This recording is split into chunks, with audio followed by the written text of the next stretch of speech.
ओम शांति। वैराग्य ऐसी योग्य धरनी है जिसमें जो भी फल डालेंगे वह फलीभूत अवश्य होगा। वैराग्य वृत्ति माना हर चीज से आपका वैराग्य। अब उसमें बाबा ने कहा ये एक ऐसी योग्य धरनी है जिसमें जो भी फल डालेंगे, फल डालने के मतलब है जो भी बीज बोएंगे आप किसी के भी प्रति, जैसे आपके अंदर सबके प्रति शुभ भावना है। अब आप शुभ भावना रखते हैं तो उससे पहले आप लेने की भावना नहीं रख पाएंगे क्योंकि आप वैरागी हैं। ठीक है। अब जो शुभ भावना रखता है दूसरों के प्रति, उसके साथ ही वो अपने लिए भी रख लेता है कि ये भी मेरा रिगार्ड करे। लेकिन अगर जो वैराग्य होता है उसके अंदर आप सिर्फ देने की भावना रखते हो क्योंकि आपको कुछ नहीं चाहिए किसी से। आप वैरागी हो ना। वैरागी माना किसी चीज से कोई लगाव नहीं किसी चीज का, लेकिन वो देने वाले जरूर होते हैं। और जो वैरागी होते हैं वो देने वाले इसलिए होंगे क्योंकि वो सबके प्रति शुभ भावना, शुभ चिंतन करके वो दूसरों को जो चाहिए वो देते जाएंगे। अब मान लो बीज बोया आपने किसी, जाओ तुम्हें सफलता मिले। अब आपको सफलता चाहिए नहीं क्योंकि आप तो वैरागी हो। अगर आपने दूसरों के लिए शुभ भावना से एक संकल्प भी अच्छा कर लिया तो उसमें उनको सिद्धि प्राप्त होगी। समझे? तो वैराग्य एक ऐसी धरनी है जिसमें जो भी फल डाला जाए, माना दूसरों के प्रति जो भी आप चीज करना चाहें तो वो फलीभूत अवश्य होता है। माना उसका रिजल्ट आपको अवश्य मिलेगा।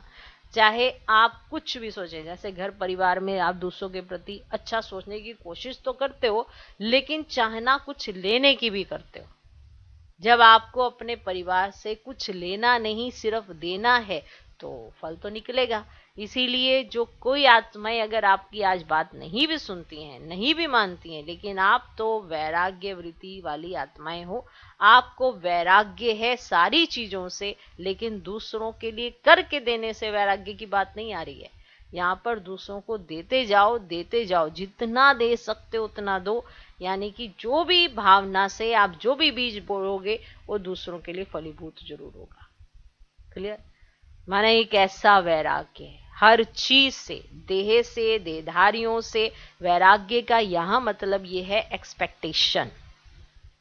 माना अगर आपने चारों तरफ से अपनी उम्मीदें यानी एक्सपेक्टेशन, मुझे इससे ये उम्मीद है, उससे ये उम्मीद है, ये खत्म कर दी, आपको वैराग्य आ गया, तो फिर कहीं जाकर आप दूसरों के लिए जो भी चिंतन करेंगे वो फलीभूत अवश्य होगा। क्लियर? माना आपको उम्मीद ही नहीं है किसी से कि हाँ भी कोई आपको कुछ दे, क्योंकि आपका देह से वैराग्य है। आपको अपनी देह से भी कोई नहीं है, देहधारियों से वैराग्य है। यहाँ आपको कोई एक्सपेक्टेशन नहीं है किसी चीज से, लेकिन आप देना जरूर चाहते हैं। तो आप दूसरों के प्रति, कई बार ऐसी आत्माएं होती हैं जो चाहती हैं मेरे को कुछ ना मिले, सबको सब मिले, अपने लिए कुछ नहीं सोचती हैं।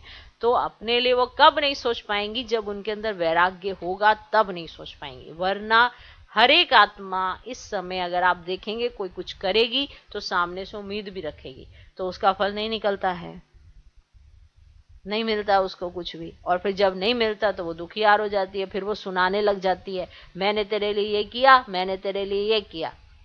अब वैराग्य नहीं था लेकिन कर रही थी।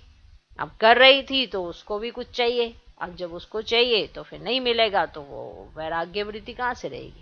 फ्रस्ट्रेशन आ जाएगी उसके अंदर, इरिटेशन आ जाएगी और एक्सपेक्टेशन शुरू हो जाएगी, तो फिर रिलेशंस खराब हो जाते हैं। तो आप किसी के लिए भी कुछ भी सोचेंगे तो आप फलीभूत नहीं कर पाएंगे।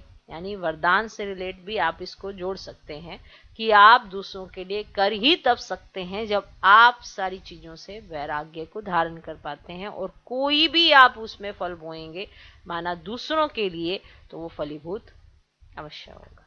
किसी तरह से भी ले जा सकते हैं, लेकिन वैराग्य की धरनी जब देहधारियों से वैराग्य वृत्ति आ जाती है तभी आप दूसरों के लिए सब कुछ करने के लिए सक्षम हो जाते हैं। तो ही आप कोई भी बीज डालेंगे उसका फल निकलेगा और आपका हर संकल्प सिद्ध होगा।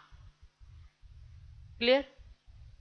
आपके हर संकल्प सिद्ध होते जाएंगे। अभी क्यों नहीं होते हैं? क्योंकि अभी हमारी खुद की ही उम्मीदें अभी पूरी नहीं हो रही हैं, कोई ना कोई उम्मीद रह जाती है, हमारा खुद का ही वैराग्य अभी नहीं आया है।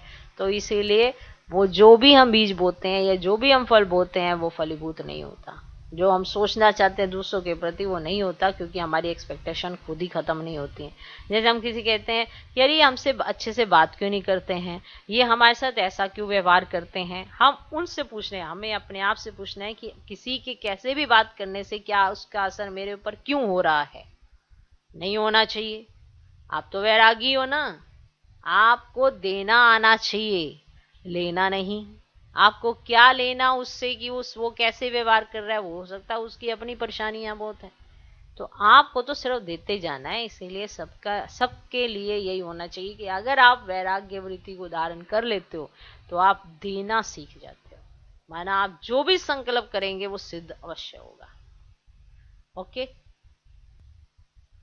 वैराग्य ऐसी योग्य धरनी है जिसमें जो भी फल डालेंगे वह फलीभूत अवश्य होगा।